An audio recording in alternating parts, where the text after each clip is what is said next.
Vamos lá então. Romanos, capítulo 3, versos de 9 a 20. Esse é o texto que nós vamos expor nessa manhã.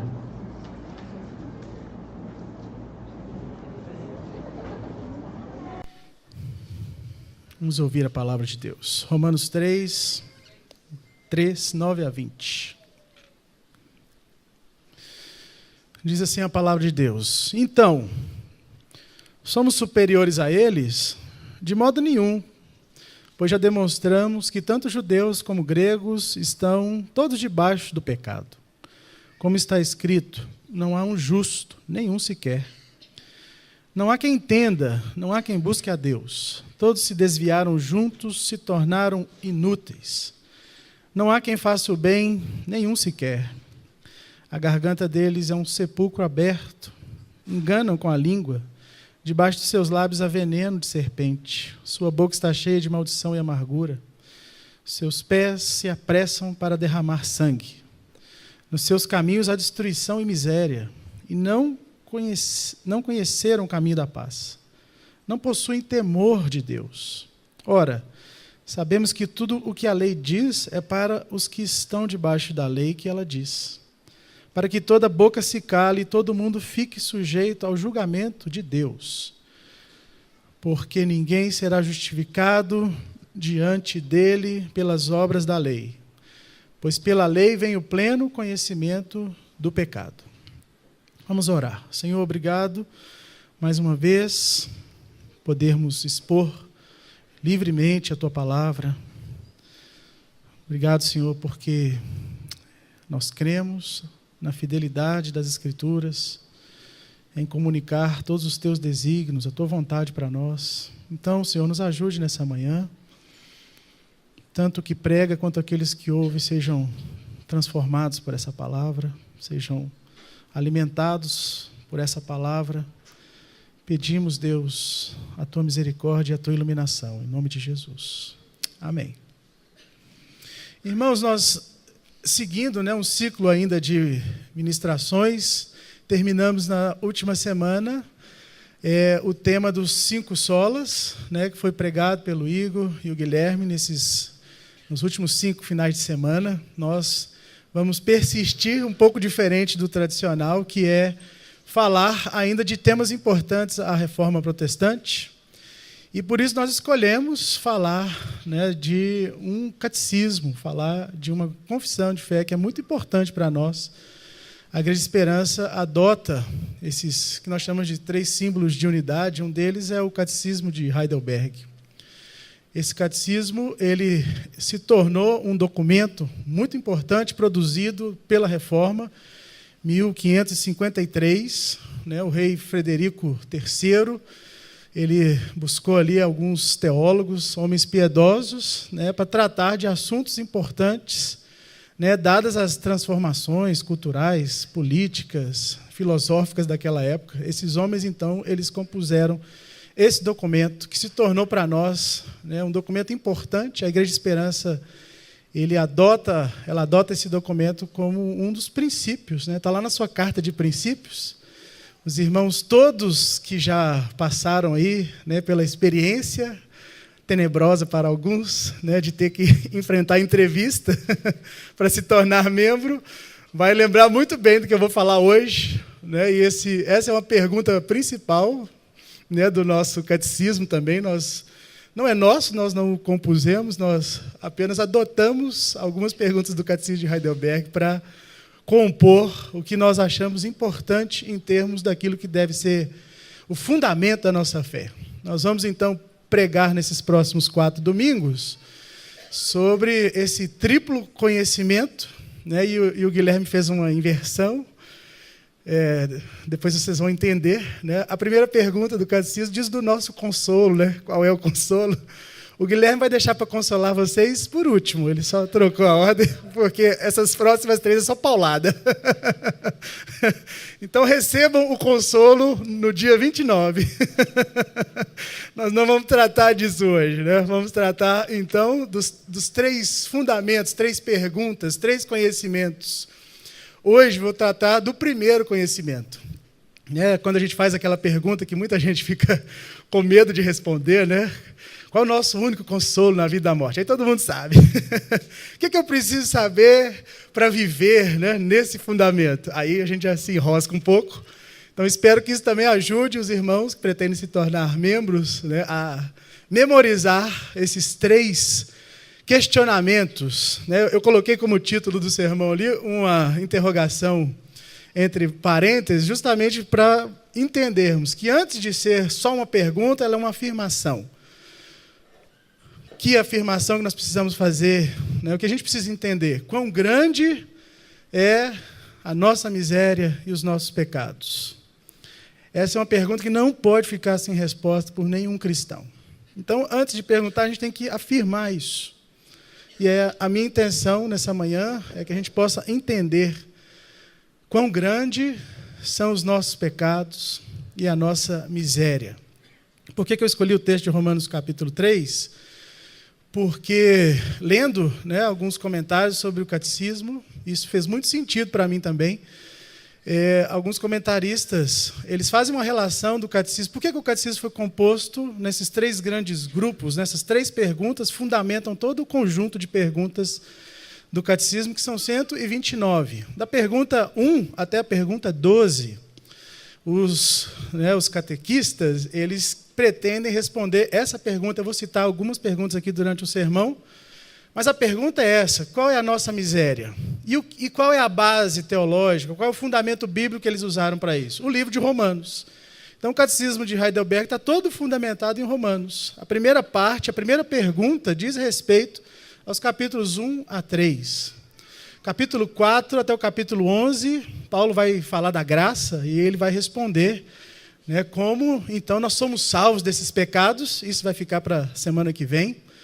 E os últimos capítulos de Romanos, capítulo 12 até o 16, Paulo vai falar das relações e, portanto, de como nós devemos ser gratos por receber essa graça, essa salvação, e como isso afeta os nossos comportamentos. Nesse capítulo de 12 a 16, Paulo está aplicando a teologia que ele havia ensinado, né, até o capítulo 11. Então, essa é a grande divisão, né, existem várias, essa é uma possível, do livro de Romanos.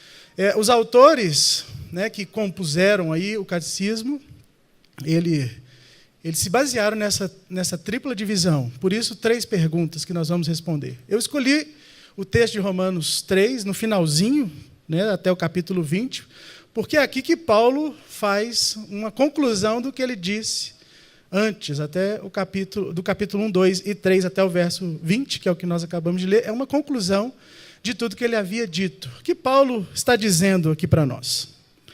Paulo está dizendo, né, e querendo demonstrar que todos os homens, eles são incapazes de se justificar diante de Deus. Todos os homens estão condenados. A nossa natureza está totalmente corrompida. Não há nenhuma possibilidade em nós mesmos de nos salvarmos. Ele vai dizer isso nesses 3 primeiros capítulos, e isso é fonte de muitas controvérsias teológicas. Por que controvérsias? Porque a boa teologia, ela está preocupada em dizer aquilo que Deus pensa de nós, e não o que nós pensamos sobre Deus. Não se estuda teologia para a gente tentar descobrir, né, os mistérios mais profundos de Deus. Isso é um engano. E por ser um engano, a gente geralmente inverte a ordem das coisas. É muito comum na nossa cultura a gente pensar que as pessoas são boas, que as pessoas podem e têm competência para resolver todos os problemas, inclusive o problema que não quer se calar, que é o problema de como nós seremos salvos. Né? A gente tem isso bem inato, né, na nossa cultura, essa ideia de que o homem é essencialmente bom. Então, se o homem é bom, né, basta ele ter uma boa educação, basta ele ter acesso a recursos financeiros, que ele vai resolver tudo, né? Vai dar certo na vida. Não é assim que fala por aí? Né? Vai dar certo na vida. A pessoa deu certo na vida. Por quê? Porque ele estudou, ele teve oportunidade. Então, ele se tornou uma pessoa boa. A Bíblia não diz isso em lugar nenhum. Esse é o problema da boa teologia, que a boa teologia condena exatamente essas boas obras. Isso que diz da nossa competência. A Bíblia está preocupada em demonstrar para nós, e é o que Paulo está fazendo aqui, que todas as vezes que nós temos oportunidade de fazer o mal, é isso que a gente escolhe fazer. Esse é o grande problema, e é por isso que a boa teologia vai estar sempre, né, na capa da revista Veja. Essa galera incomoda. Não é a galera que incomoda. O que incomoda é a palavra de Deus, que depõe contra a gente. É isso que a gente precisa entender. Incomoda mesmo, porque isso diz daquilo que é a verdade sobre mim e eu não quero aceitar. É isso que Paulo vai tratar nesses capítulos, né? É muito evidente o que Paulo está demonstrando nos 3 primeiros capítulos, que é a forma como Deus nos vê. Deus não nos vê como pessoas boas. Está muito claro, a gente vai falar mais sobre isso. Pelo contrário, nós somos rebeldes, corruptos. Todas as vezes que a gente tem a oportunidade de fazer o mal, nossos pés correm para isso. Ele cita aqui um pouco à frente. Por quê, gente? Porque esse é o nosso estado, essa é a nossa condição. A nossa condição é essa, de total miséria, corrupção. Por causa dos nossos pecados, nós nos tornamos indignos perante Deus. Nós não temos dignidade alguma e não temos competência nenhuma para nos salvar. É por isso que a Bíblia diz mais de uma vez que Deus está irado contra os homens. Mas calma. Calma que a gente vai expor isso demonstrando que essa é uma graça de Deus.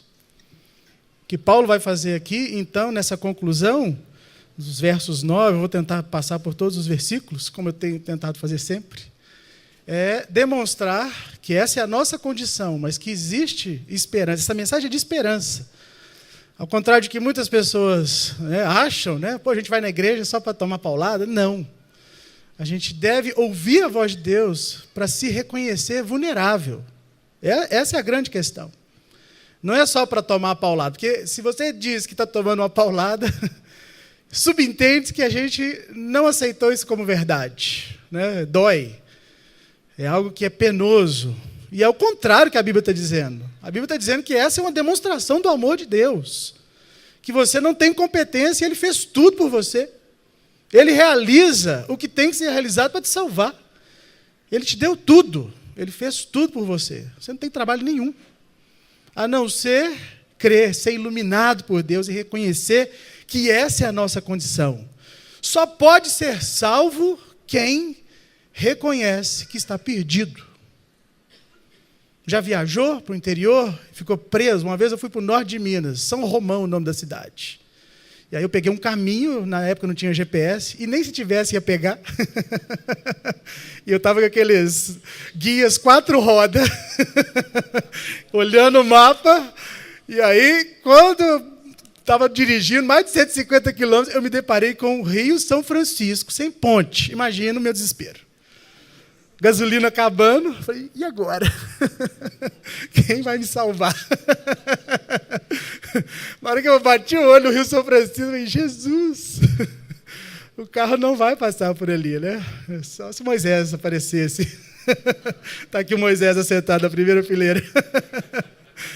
Não deu, porque eu me senti perdido, e agora o que eu faço? Aí lembrei que tinha passado alguns quilômetros, não sabia quanto, porque eu não estava preocupado com isso, numa cidadezinha que lá devia ter um posto de gasolina. E aí eu ia procurar um outro lugar, né, que tivesse uma balsa para atravessar o Rio São Francisco. É isso, é desespero, quando você percebe que precisa ser salvo. Né? O guia estava errado. Né? Eu não fui competente para fazer isso. Não dava para atravessar o rio. É isso, gente. Você só pode reconhecer que precisa ser salvo se você estiver perdido. Se você estiver sem rumo na vida. E é isso que as Escrituras vão nos mostrar, que Deus está disposto, Ele sempre toma a iniciativa para fazer algo em favor, né, dos seus eleitos. Então, Paulo ele vai expor dessa forma, com base no que ele está dizendo aqui. Ele diz, então, né, no verso 9. O que é esse então? Né? Paulo está apresentando uma conclusão de tudo que ele está dizendo antes. Nós somos superiores a ele. De quem que Paulo está falando? Paulo está falando dos judeus. Né? E por que a gente sabe isso? Porque Paulo era um judeu, né? E também ele está escrevendo aos romanos, onde havia uma comunidade judaica considerável naquela época. E ele já havia exposto no capítulo 2. O capítulo 2 diz para os judeus que os judeus receberam a lei, receberam um privilégio. Se você voltar aí na sua Bíblia, um pouquinho, nos primeiros versos, né, o 3, Paulo vai dizer, olha, então, alguma vantagem tem o judeu? Qual a utilidade, né, da circuncisão? Ele vai dizer, muita em todos os sentidos. Em primeiro lugar, porque as palavras de Deus foram confiadas aos judeus. Está aí no verso 3. Existe, sim, uma vantagem em ser judeu. Que vantagem que é essa? Eles receberam a revelação de Deus, receberam as escrituras, receberam as tábuas da lei, mas isso não serviu para nada. Esse é o problema. E no capítulo 2, se você voltar mais um pouquinho, os versos 20 a 21, só para mencionar, né, a frustração de Paulo, quando ele diz, tu que ensinas a outros, 2:21, não ensinas a ti mesmo. Tu que pregas que não deve se furtar e furtas. Tu que dizes que não se deve cometer adultério e adulteras. Tu que abominas os ídolos, roubas o templo. Tu te glorias na lei, mas desonras a Deus pela transgressão da lei. Olha o que Paulo está dizendo. Existe sim uma vantagem nos judeus. Deus deu para ele a revelação. Eles foram os primeiros, é o povo escolhido. É a raça, né, que Deus elegeu, né, um povo que Deus elegeu para trazer a revelação escrita. Foi dada a Moisés, foi transmitida ao povo lá durante todo o período, né, que estiveram no deserto, e a lei sustentou a nação de Israel durante a história. Mas os judeus fracassaram no cumprimento da lei. Então, se existia alguma vantagem, Paulo está dizendo, essa vantagem existe sim, porque vocês já tiveram acesso, mas isso não serviu para nada, vocês continuam cometendo os mesmos erros. Porque os judeus estavam achando que iam receber tratamento diferente, porque são judeus, têm sangue judaico. Infelizmente, essa foi a última frase que eu ouvi, né? Alguns sabem da nossa história, né? Quando eu saí lá de uma determinada seita, a última frase que eu ouvi, sentado na mesa, a última reunião que eu participei, foi essa. O sujeito, né, o líder lá desse movimento disse, Deus vai salvar todo Israel, independente de Jesus. Quando eu vi aquilo, eu assustei. Basta ter sangue de judeu nas veias que você vai ser salvo. Deus, né? E ainda cita Romanos lá na frente, né? Todo Israel será salvo e tal. Eu olhei para aquele negócio, escutei aqui, eu falei, Jesus, não é possível que eu estou ouvindo isso. É o que Paulo está dizendo, exatamente o contrário. Existe alguma vantagem? Existe. Existe sim. Qual a vantagem? No fato de ter nascido judeu? De jeito nenhum. A vantagem é o acesso que eles já tiveram. Mas isso não serviu de nada, porque eles continuam cometendo o mesmo pecado, não guardaram a lei. E é sobre isso que Paulo vai decorrer aqui, né, em diante. No capítulo 1, né, porque Paulo está dizendo, então, que eu já expus, né, o que eu estou falando aqui para vocês, né, nós já demonstramos, está aí no verso 9. O que ele está demonstrando? No capítulo 1, ele vai tratar das nações, dos gregos, dos gentios. Ele fala, essas pessoas também são indesculpáveis, porque existe um conhecimento de Deus que se adquire só de olhar para a natureza. Tem um conhecimento inato, nenhum ser humano está imune a esse conhecimento de que as coisas não se sustentam por si só. Basta olhar para a criação que você, no mínimo, vai reconhecer que existe uma mente superior, né? Pode usar esse termo, não tem problema não. Que arquiteta essas coisas, que fez tudo, que sustenta tudo, que põe tudo em ordem. É só olhar para a criação. Só por esse fato os homens são indesculpáveis, diz Paulo aos gentios. Eles não tinham acesso à lei. Paulo está falando aos pagãos. É isso que Paulo está demonstrando. É que o problema da humanidade, tanto faz ser gentil ou judeu, é o mesmo, tem a mesma raiz, tem o mesmo fundamento. O problema é a natureza caída, é o pecado. O problema é a queda. O problema é o distanciamento de Deus. O problema é a nossa obstinação, nossa falta de arrependimento. É o nosso distanciamento da origem. Você se afastou de Deus. E é por isso todos são indesculpáveis. Tanto aqueles que tiveram algum conhecimento, quanto aqueles que não têm nenhum. Existe um conhecimento que está disponível para todos. Basta olhar para a criação que você vai reconhecer Deus lá. Isso que Paulo está dizendo, olha como ele conclui o verso 9. O que ele expôs está nos capítulos 2 e 3, né? Até o verso 8. Paulo diz, no verso 9, finalzinho, então está todo mundo debaixo do pecado. É esse o problema. Todo mundo está escravizado pelo pecado. O impulso que todos os seres humanos têm é para o pecado. Nosso coração está sempre inclinado para o mal. Tanto faz aqueles que tiveram uma revelação, quanto aqueles que não tiveram essa revelação escrita. O que isso significa? Significa que não existe bem no mundo? Não. Claro que não. É claro que não é isso. E essa é uma pergunta sempre recorrente quando a gente vai falar de alguns assuntos, né?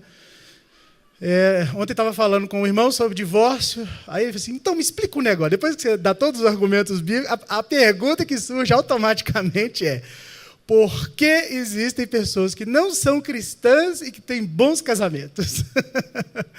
Olha que argumento, né? Esse argumento só confirma a exceção. Não confirma, isso não é regra. Isso confirma a exceção. Se existe algum bem, esse bem não é seu. Esse bem foi te dado de alguma forma. Você acredita em alguma coisa. Você acredita que os filhos vão sofrer se você separar. Você acredita, né, que aprendeu lá com a sua família que o casamento é indissolúvel e aí você tem força. Quantas pessoas não vivem casamentos longos, fracassados, mas continuam morando junto? Isso não confirma, isso não é a regra, isso é a exceção. Existe sim um bem que está dado no mundo.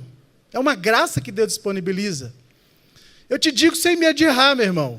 Se Deus nos deixar por nossa conta, o mundo acaba hoje.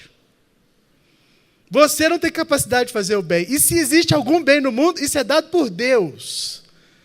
Se Deus deixar de olhar para nós, o mundo acaba hoje. Hoje. É só ele fechar o olho.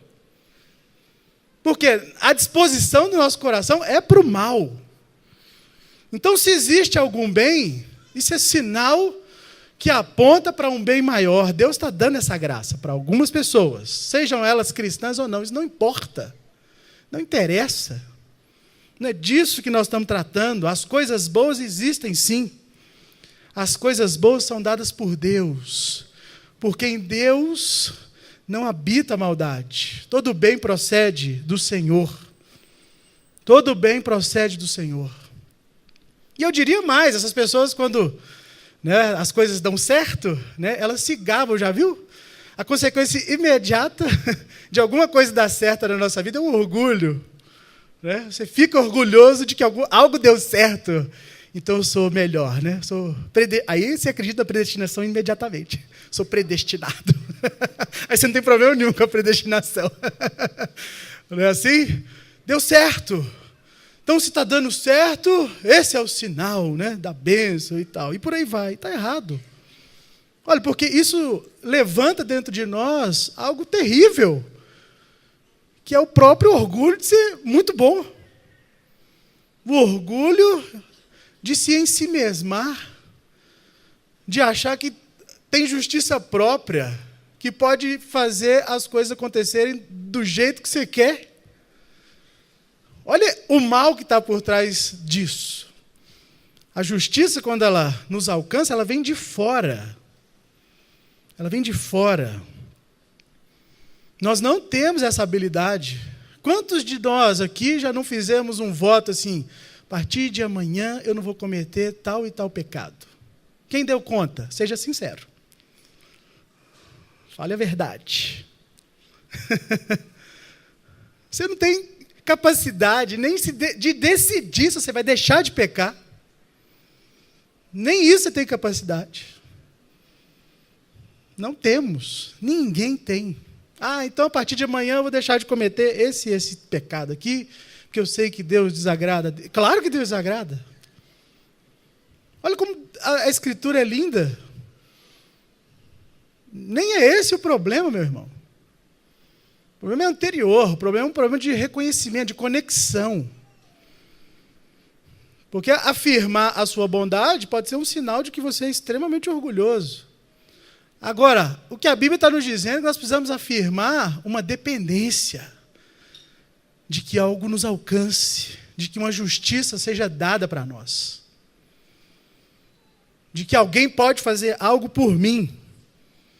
A Bíblia está afirmando a nossa incompetência e está dizendo que existe esperança, porque é possível que essa justiça seja cabalmente cumprida por alguém, por Jesus. Nós estamos todos escravizados pelo pecado. É isso que Paulo está dizendo aqui no verso 9. Essa nossa maneira de perceber as coisas é um sinal claro de que a gente está condenado, a gente não tem capacidade de sair disso. Essa é a nossa miséria. É isso que a gente não quer reconhecer, que a gente não dá conta de dar respostas para os nossos próprios desejos. Você é escravo do seu desejo, das suas vontades. É isso que a Bíblia diz. E é por isso que nós estamos condenados, é por isso que a gente está perdido. É por isso que você chegou no lugar, é isso que o Evangelho faz. É igual quando eu cheguei lá na frente do Rio São Francisco, o que eu faço agora? Todo ser humano tem que chegar no momento da sua vida que tem que fazer essa pergunta. Como que a minha miséria é tão grande eu não tinha percebido? Que negócio é esse de ser miserável, né? Isso parece tão ruim, tão contra a autoestima das pessoas, ainda mais hoje, né? O gostoso é falar assim, você vai dar certo, vai dar tudo certo na sua vida. Né? Você é capaz, você merece ser feliz. Não é assim? Não é o que a gente mais escuta? Infelizmente, a minha classe adora isso, né? A minha classe profissional adora esse tipo de discurso, né? Eu sou psicólogo também. Para quem não sabe. Não, vai dar tudo certo. Né? Você vai conseguir superar essas dificuldades, é só ter pensamento positivo. Né? Vamos firmar com Deus que vai dar certo. Acende 2 velas lá que o negócio vira, né? Gente, o que Paulo está dizendo aqui é o contrário disso tudo. Como um bom rabino, ele passa a expor as Escrituras. Ele usa um argumento de autoridade da Bíblia para comprovar tudo isso que ele disse aqui só no verso 9. Ele vai dizer 2 coisas nesses próximos versos aqui, do verso 10 até o 18, que o homem está em inimizade com Deus e, por consequência direta disso, ele está em inimizade com as pessoas, com os homens. Nos versos 10 a 12, ele vai demonstrar que nós estamos afastados de Deus. Então ele começa a citar vários textos bíblicos. No verso 10, ele vai dizer, citando diretamente o Salmo 14, do versos 1 a 3. Está aí na sua Bíblia. Olha o que Paulo diz. Como está escrito, onde está escrito? Se você quiser conferir, está lá no Salmo. Vou citar várias referências a partir de agora. 14, de 1 a 3. Está desse jeito aí. Não há um justo, nenhum sequer. Não há quem entenda, não há quem busque a Deus. Todos se desviaram e juntos se tornaram inúteis. Não há quem faça o bem, não há um sequer. O que Paulo está dizendo, o que ele quer dizer com isso? Não há um justo sequer. A injustiça, meus irmãos, é a marca da impiedade e desse total afastamento nosso da lei de Deus. Justiça é um termo complexo de se definir. Há várias definições de justiça. Para a gente ficar com uma assim, de modo mais geral, né, já que trata-se de um contexto, né, bíblico e de um contexto de desarmonia, de desequilíbrio, a gente pode entender que Paulo está usando esse termo para falar de um estado de relações quebradas. A justiça diz respeito a isso, a um desequilíbrio nas relações. De quais relações Paulo está falando? Das nossas com Deus e da relação dos homens com os homens. A justiça é algo que se recebe. Quando alguém vai a um tribunal, ele é exposto diante do julgamento público, né? E um juiz vai deferir a sentença com base no que ele está ouvindo. Olha o que a pergunta 4 do Catecismo de Heidelberg pergunta. O que a lei de Deus exige de nós? Essa é a pergunta 4. Ele diz, a resposta. Cristo nos ensina sumariamente, em Mateus 22, 37 a 40. Amarás o Senhor teu Deus de todo o teu coração, de toda a tua alma e de todo o teu entendimento. Este é o grande e primeiro mandamento. O segundo, semelhante a este, é: amarás o teu próximo como a ti mesmo. Destes 2 mandamentos dependem toda a lei e os profetas. E esse trecho é citado várias outras vezes, em outros contextos nos evangelhos. O que Jesus está dizendo agora, essa é a autoridade, é que as relações dos homens estão quebradas entre Deus e entre eles mesmos. E isso precisa ser corrigido, justificado. Na Bíblia, quando a palavra justo aparece, geralmente ela está associada não à competência da pessoa, mas ao tornar-se justo. Ele se torna justo. O juiz foi lá e deu a sentença. E falou, ele está liberado. É isso. Se o juiz falou, acabou. Está resolvido. Essa é a ideia. Leia lá, Hebreus 11, a galeria dos heróis da fé. Todos foram justificados pela fé, porque creram que precisavam, estavam perdidos e precisavam ser justificados. É isso que Paulo está lembrando aqui. Ele prossegue no versículo 11. Não há quem entenda. Que entendimento é esse? É isso que nós estamos pregando. Nós precisamos desse triplo conhecimento, desse triplo entendimento. Naquela época, nem os doutores da lei. Paulo citou aqui, no capítulo 2, nem os doutores da lei, nem os mais versados nas Sagradas Escrituras, entenderam e reconheceram o Filho de Deus. O Evangelho de João diz isso, ele veio para os seus, mas eles o rejeitaram. Mesmo com tudo que foi dito sobre eles, mesmo com todos os sinais, mesmo com tudo que Deus operou na antiguidade e registrado nas Escrituras.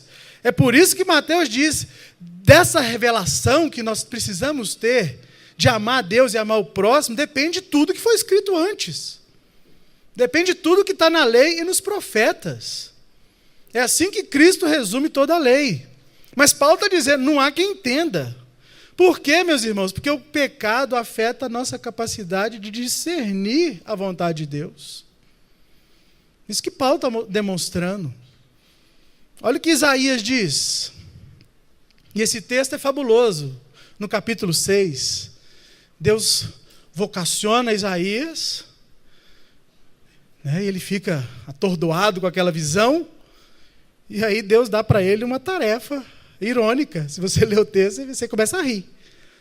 Vai e diz para esse povo que ouvindo, ouvireis, mas nunca entendereis. Vendo, vereis e jamais percebereis. Torna o coração desse povo insensível, que os seus ouvidos fiquem surdos e seus olhos cegos, para que não vejam com os olhos, não ouçam com os ouvidos e não entendam com o coração e nem se converta. Que tarefa que Deus deu para Isaías. Tá bom, Isaías, você vai, mas a galera que você vai enfrentar é essa aí. Você pode falar o que você quiser, eles não vão entender. Os ouvidos estão fechados, o coração não tem entendimento nenhum. É disso que Paulo está falando.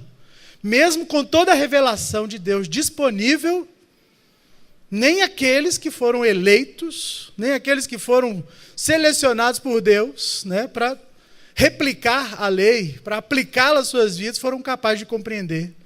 E quando a luz veio ao mundo, eles o rejeitaram. Não há quem entenda. É isso que Paulo está dizendo. É isso que o pecado faz. O pecado faz com que rejeitemos a Deus. Não há quem busque a Deus. E os textos do Antigo Testamento são claros, meus irmãos. Deus sempre toma a iniciativa. É isso que o povo deixou de ver. Olha o que Deus diz lá em Jeremias 29.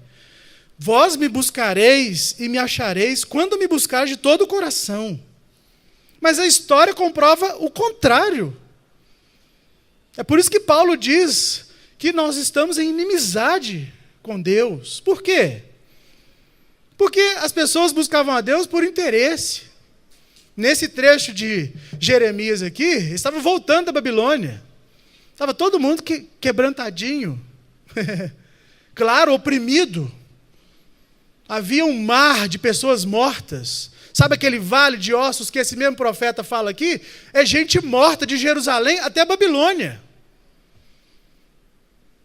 Gente crucificada, empalada, de Jerusalém até Babilônia. Quem não faz isso, né? E não há erro em fazer isso. Não há erro em clamar a Deus na hora da angústia. Não há nenhum problema em lamentar diante de Deus os seus pecados. Não tem problema nenhum nisso. A questão é que só recorrer a Deus nesses momentos é um sinal do nosso fracasso espiritual. Devemos buscar a Deus pelo que Ele é, não porque Ele dá. Já viu isso? As pessoas hoje, recentemente, vários casos que eu poderia citar. As pessoas querem casar e assim, precisa do pastor? Eu falei, não precisa do pastor, precisa de Deus. Precisa do pastor fazer casamento? Não, de jeito nenhum. Ah, mas eu não estou em comunhão com a igreja, mas eu queria uma bênção de Deus. Eu falei, cara, como é que você quer Deus sem ter Deus? Explica esse Deus. Se você me explicar isso, está resolvido. Não é o pastor que faz casamento. Quem casa é Deus. Quem batiza é Deus. Quem dá o Espírito é Deus. Não é o pastor. Que papo é esse? Que história é essa? Você quer o benefício sem abraçar o Evangelho? Você quer a bênção? Quem não quer? Até eu quero. Até os cachorros querem. Ensina o seu cachorro lá para você ver se a bênção é boa, ele vai querer, é óbvio. Qual é o problema disso, meus irmãos? É que não existe bênção sem a fonte. Você não pode querer algo de Deus sem se conectar com Deus. E a Bíblia está dizendo que você está separado dele. Não é que você pode participar das bênçãos de Deus, e são muitas, incontáveis, inimagináveis, para ser mais exato. Você não tem nem capacidade de pensar o que Deus pode te dar. Você está achando que Ele pode dar só uma Ferrari? Isso é porque é o limite da sua imaginação pobre. Isso é o limite da sua pobreza, é achar que Deus vai te dar um carro e você vai ser abençoadão por causa disso. Esse é o sinal da sua pobreza. Você só quer carro, casa, Cancún. Você é pobre. Você é pobre, miserável. É isso que a Bíblia está dizendo. Você não sabe nem querer. Você não sabe nem o que querer. Esse é a gente. Não sabe nem o que quer. Acha que a bênção de Deus se resume a carro e não sei aonde. Que isso? Que isso? Onde você aprendeu isso? Não foi na Bíblia. Paulo está dizendo aqui, não é isso. Paulo vai dizer isso no versículo 12. Por causa dessa pobreza de espírito, desse pecado, os homens se tornaram inúteis, se desviaram. Sabe o que é isso? Essa vidinha sem sentido. Todo objetivo da vida cristã do sujeito é adquirir bens. Todo objetivo de vida do sujeitinho é ter uma casa, uma cobertura de 3 andares. Eu estava lá na Bahia semana passada, passei no prédio, a Ivete Sangalo mora. Uau! A Ivete mora ali, os 3 últimos andares são dela. Uau! Aí eu fiquei imaginando a minha casa do céu, né?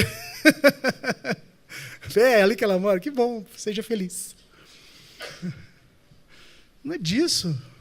Não é onde está. É onde seu coração está que vai dizer da sua felicidade, meu irmão. Paulo está dizendo aqui, tudo isso aí é inútil. Está no versículo 12. Todos se desviaram e juntos se tornaram inúteis. O que é mais observável no pecado é essa pobreza. A vida não tem sentido. Você trabalha, ganha dinheiro, isso não serve para nada. Você não goza disso com sua mulher, com seus filhos. Você quer uma vida mais inútil do que essa?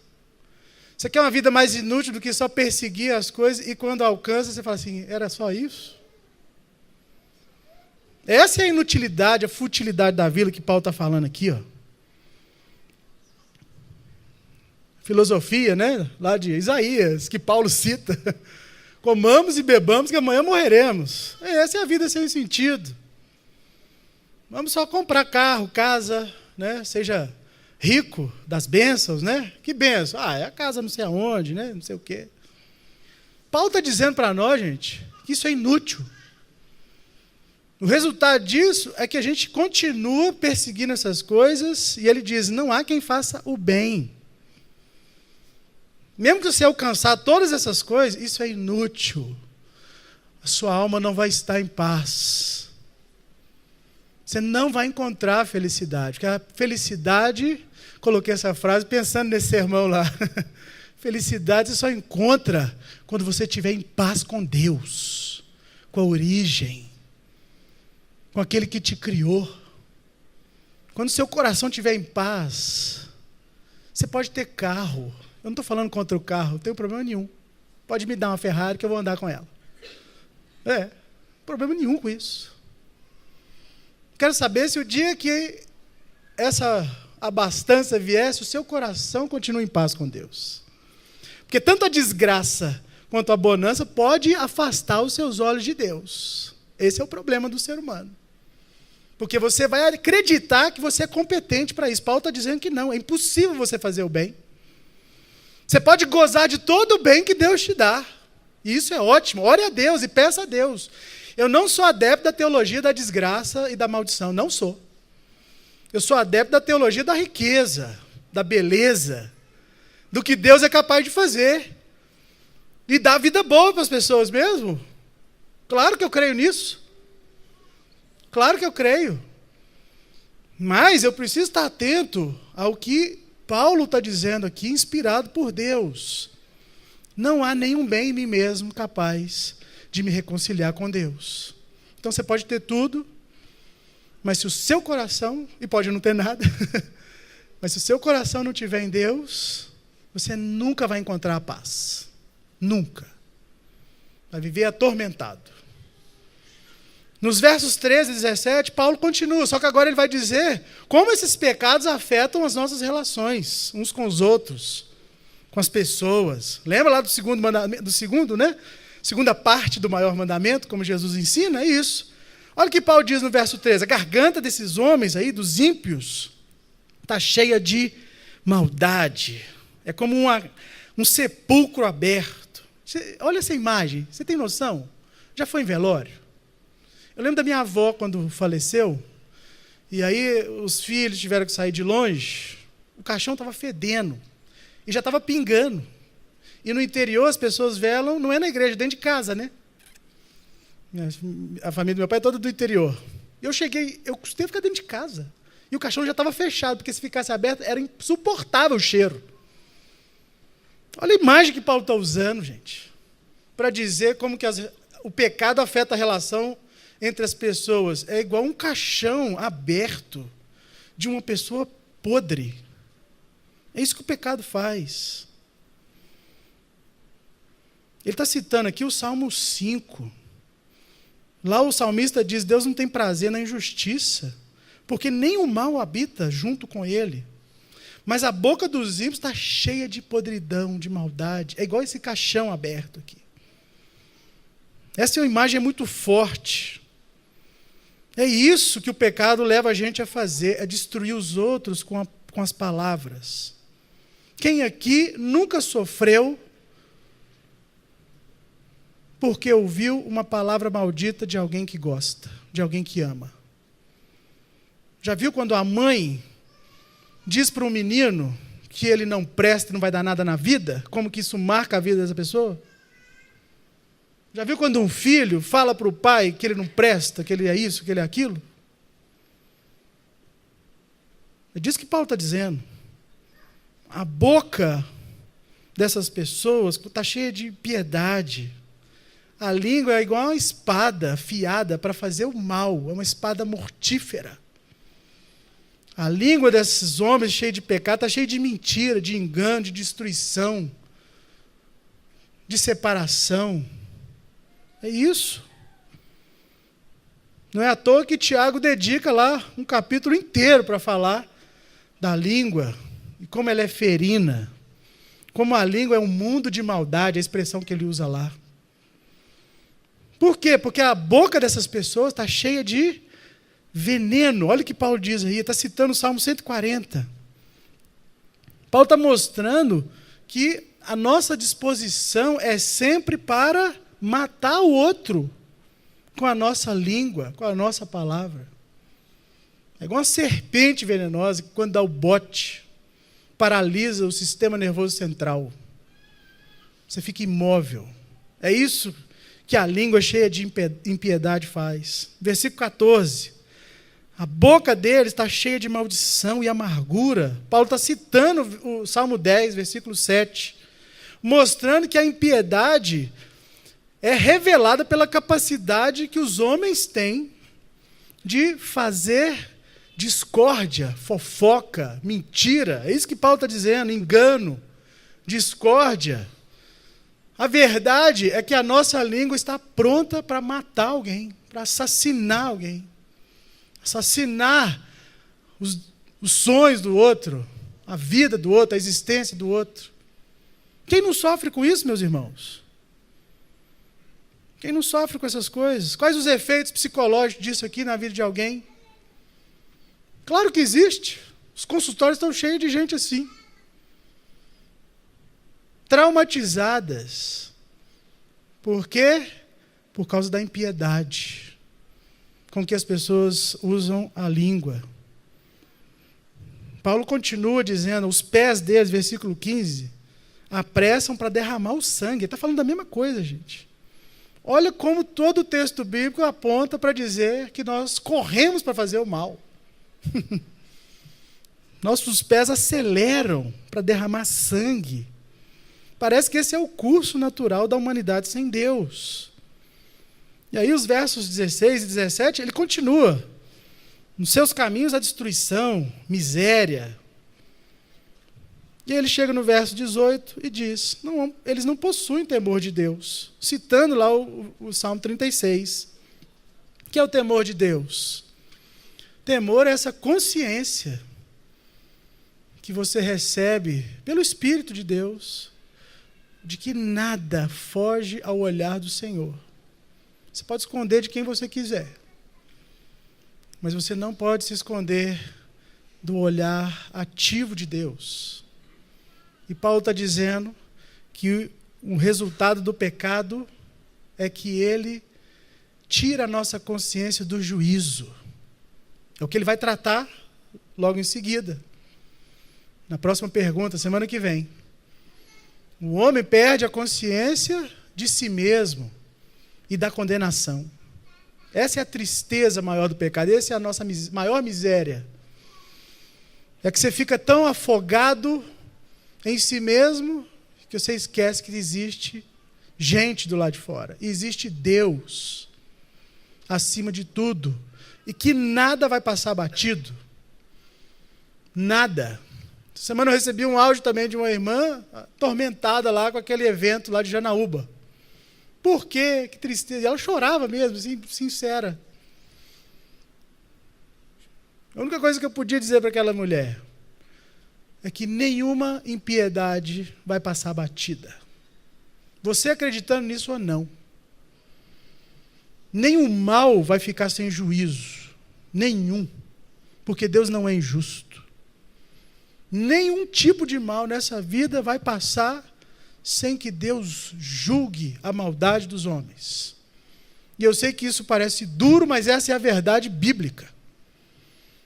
Querendo você ou não, um dia você vai estar diante de Deus e vai ter que dar conta do que você fez. E o que faz toda a diferença nesse dia é com quem você vai estar, porque essa é a justiça que é dada para você.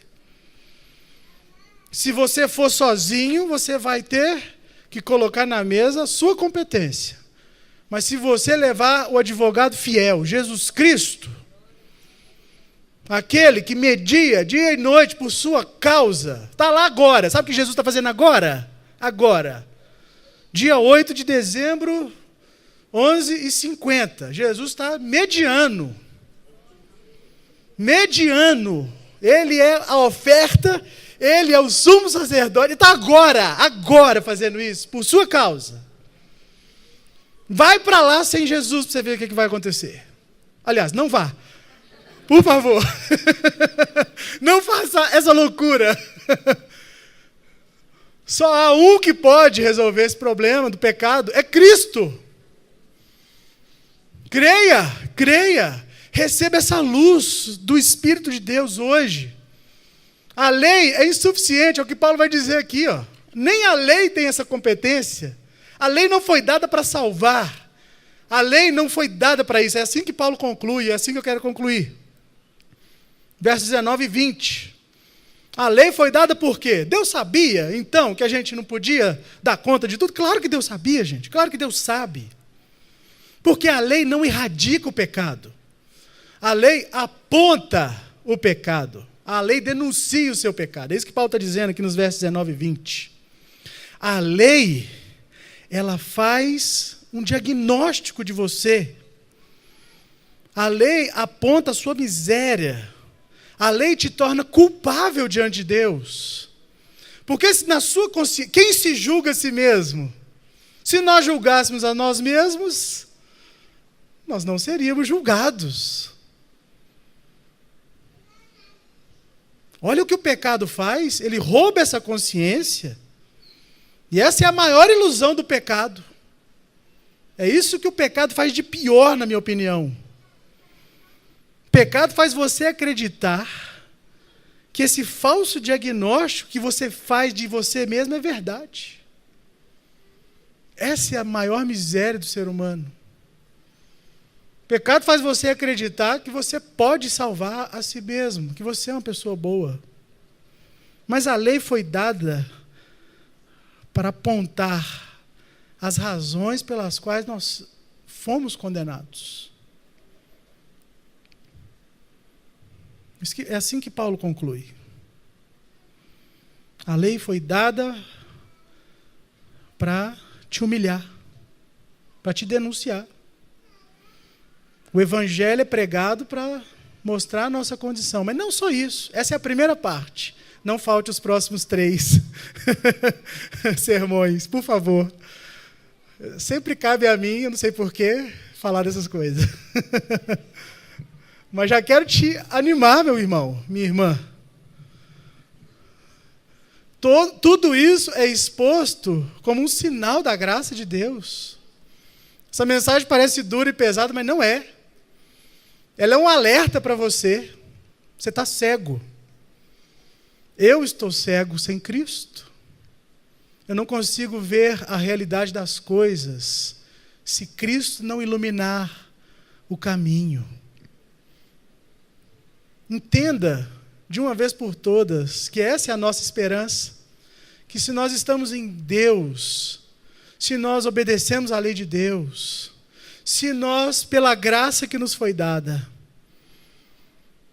aceitamos a salvação que Deus nos dá em Jesus Cristo, não há nenhuma condenação para aqueles que estão em Jesus. Não há. No dia do juízo, o advogado vai sentar do seu lado. E ele é o melhor de todos. Ele nunca perde uma causa. É isso. Não importa o tamanho do seu pecado. E aprenda isso hoje. De tudo isso, meus irmãos, o que importa é reconhecer o tamanho da graça que está sendo disponibilizada para nós. Através de Jesus e o seu evangelho. Vamos orar. Senhor, te damos graças pela tua palavra. Somos gratos a Deus, ao Pai, ao Filho, ao Espírito Santo, que só Ele pode testificar dessas verdades no nosso coração. Nós somos tão miseráveis, Senhor, reconhecemos a nossa miséria, nossa total depravação, nosso total descaso de Ti. Pedimos, vem nos ajudar, Senhor. Ilumina nosso entendimento.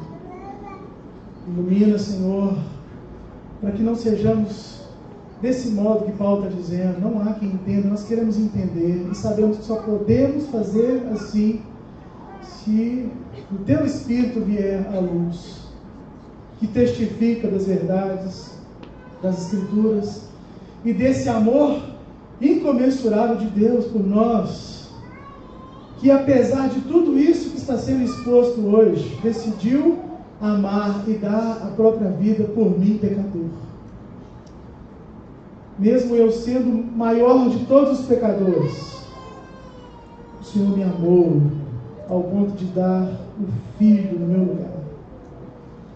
Jesus cravou naquela cruz, no seu próprio corpo, o perdão para os meus pecados. E eu reconheço, junto com meus irmãos, a minha miséria. Como ela é grande, Senhor. Então nos ajuda a responder a Ti com fé. Ajuda-nos a receber pela iluminação do Teu Espírito que tudo isso é verdade. E que nós estamos aliançados, amarrados por essa graça tão linda e tão eficiente, tão eficaz, que nos conduz de volta ao nosso Criador. Obrigado, Senhor. Obrigado por Jesus. Amém.